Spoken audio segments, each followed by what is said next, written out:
Assalamualaikum warahmatullahi wabarakatuh. Waalaikumsalam warahmatullahi wabarakatuh. Kembali lagi di Jalan Buku Channel dengan lanjutan episode Bangkit dari Keterbatasan dari episode Siluet Duka Matides dengan narasumber kami yaitu Bapak Samsudin. Ya. Apa kabar Bapak? Alhamdulillah sehat walafiat. Di bagian kelima ini ya, kita akan membahas atau membedah lagi buku tentang Siluet Duka Matides.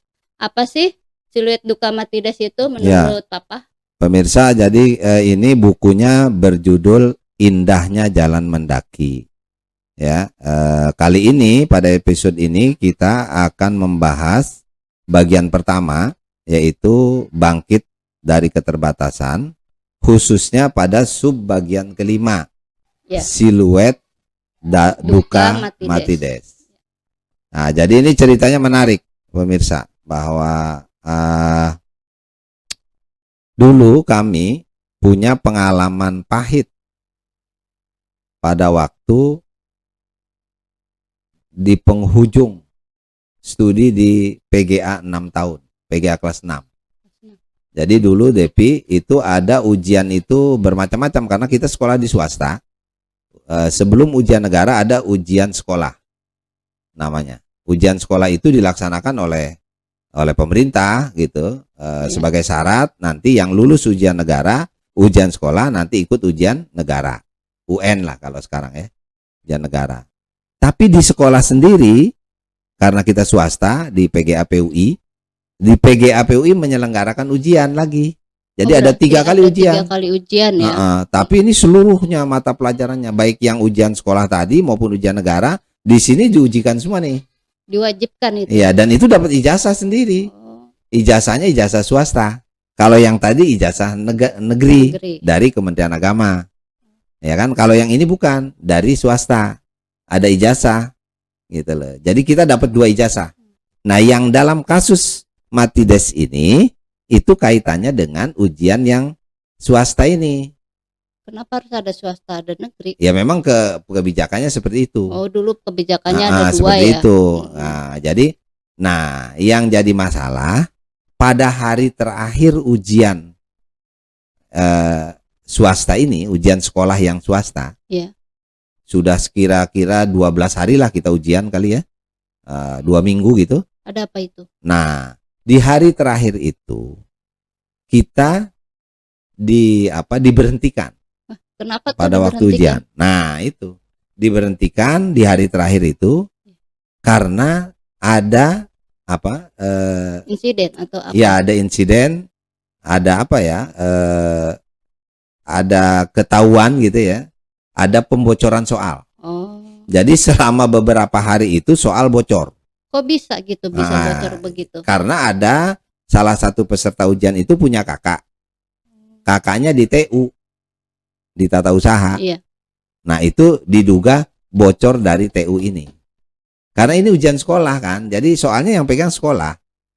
Iya. Nah, jadi bocorlah dari TU itu. Nah, sehingga pada hari-hari sebelum terakhir itu, pantesan teman-teman pada ribut, itu si Anu kok tahu gitu loh. Udah tahu yang keluar ini, yang keluar ini, dan betul yang keluar ini itu dari mulut ke mulut tuh. Tapi kita fokus saja, Papa Mangiim kelompok-kelompok Papa itu yang bermain sama Papa itu, yang berteman, nggak ada yang ikut-ikutan, nggak terlibat pembocoran soal itu. Tapi pembocoran itu ditelusuri nggak oleh kepala sekolah? Justru itu karena ditelusuri, maka kita jadi sanksi di hari terakhir.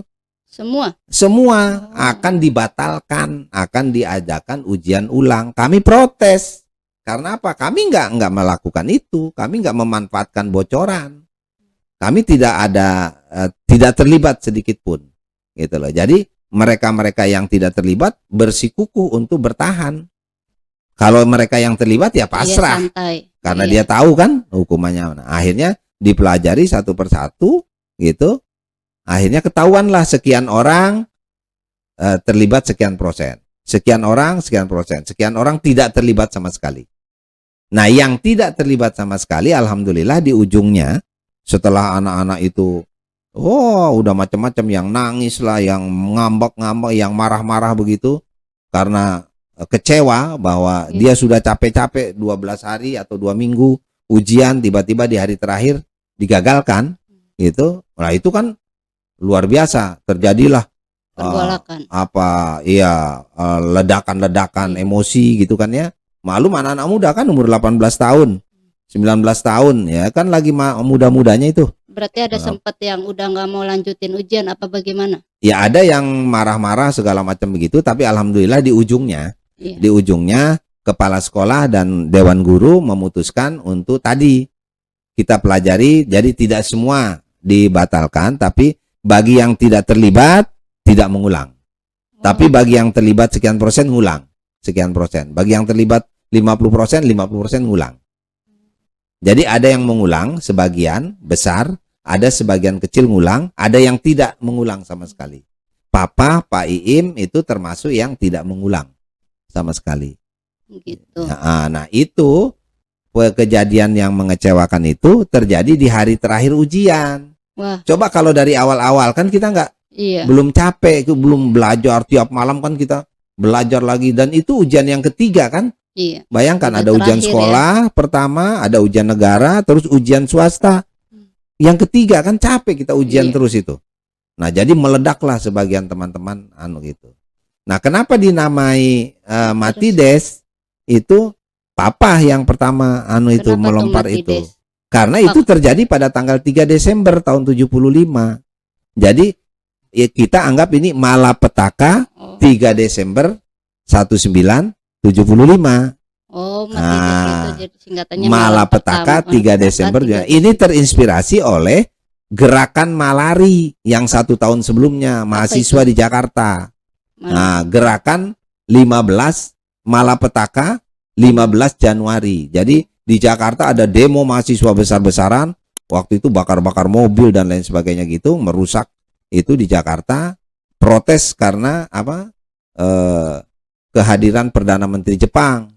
Nah, gitu. Jadi mahasiswa protes gitu kan, karena mau investasi besar-besaran di Indonesia, nanti pasar Indonesia dikuasai Jepang.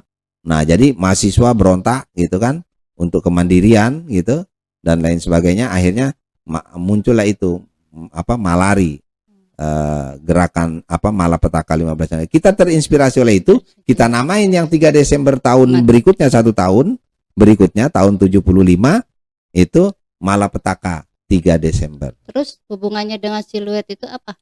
Itu gambaran kedukaan.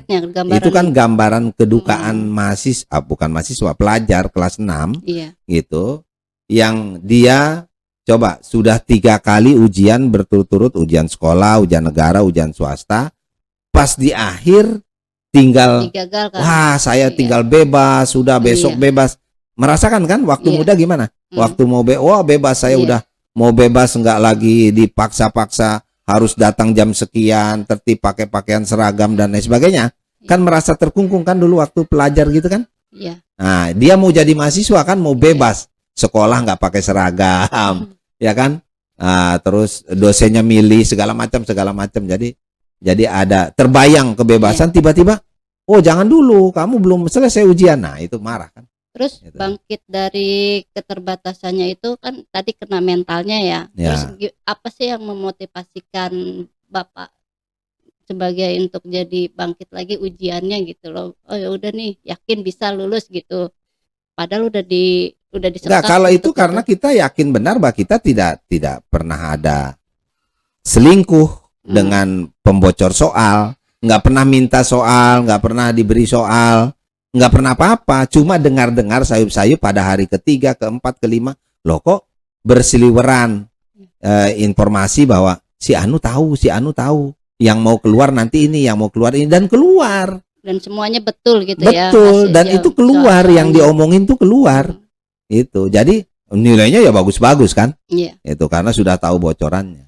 Motivasinya apa Bapak waktu pada saat itu? Untuk bisa yakin di ujian yang swasta ini kan yang lain udah pada ketar-ketir tuh. Pasti ya karena kita tidak salah, kita tidak berbuat salah kok diberi sanksi. Jadi kita optimis, sanksi ini nggak benar. Optimis bahwa nggak mungkin kita diberi sanksi karena kita yang benar. Gitu loh. Kalau yang lain kan karena salah diberi sanksi. Ya makanya yang salah kan diberi sanksi kan, Iya. 50% ngulang atau 30% ngulang. Kita nggak ngulang. Iya. Gitu. Jadi nggak cuma maksudnya ya ini adalah bagian daripada gambaran kedukaan teman-teman di kelas 6 PGA pada waktu itu. Yang mestinya sudah enak-enak, sudah selesai ujian, udah santai, tiba-tiba masih harus belajar lagi, ngulang lagi, kan capek. Iya. Gitu lah, itu maksudnya. Banget itu. Nah terus kan mau daftar ke perguruan tinggi, mau ke Jakarta, mau ke Bandung, mau kemana kan, mau pada pergi tuh dari kampung ini kan, mau melanjutkan perguruan tinggi, ada ke Cirebon, ke mana, ke Semarang, ke Surabaya, ke Jogja, kan pada mau udah ada rencana-rencana kan, teman-teman itu kemana. Menurut Papa, apa sih hikmah dari siluet duka mati des ini?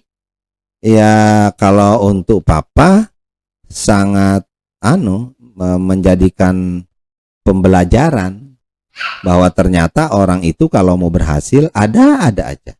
Ada ujiannya lagi. Makanya di kelas 4 PGA ada, di kelas 6 PGA ada.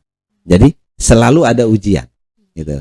Tapi karena kita punya pikiran yang jernih, optimis, tidak emosional, sabar gitu, tulus menghadapi ujian, akhirnya kan bisa dilewati dengan baik. Gitu. Itu hikmahnya untuk Papa. Tapi kalau untuk pembaca barangkali hikmahnya dari siluet duka mati des ini adalah ya rajin-rajin mengambil pelajaran dari setiap ujian yang diterima. Ya. Karena ternyata orang yang akan berhasil itu akan selalu diuji. Nah, jadi ketika menghadapi ujian tenang dan mohon kepada Allah untuk memperoleh kekuatan, akhirnya kita bisa keluar dari kemelut, dari kesulitan yang sedang kita hadapi. Itu sesulit apapun. Gitu. Jadi kita tenang, jangan putus asa, jangan pesimis, jangan menggerutu, marah-marah dan lain sebagainya. Itu tidak produktif. Menurut Bapak yang terakhir ini apa sih pesan-pesan untuk generasi milenial ini, untuk para kaum muda, untuk pesan-pesannya? Ya kalau yang tadi pembelajarannya ya itu tadi, jujur itu ternyata menyelamatkan kita. Karena kita jujur, maka tidak diberi sanksi kan? Iya. Tapi kalau yang nggak jujur, yang berselingkuh, kok ujian kok malah nyolong soal gitu.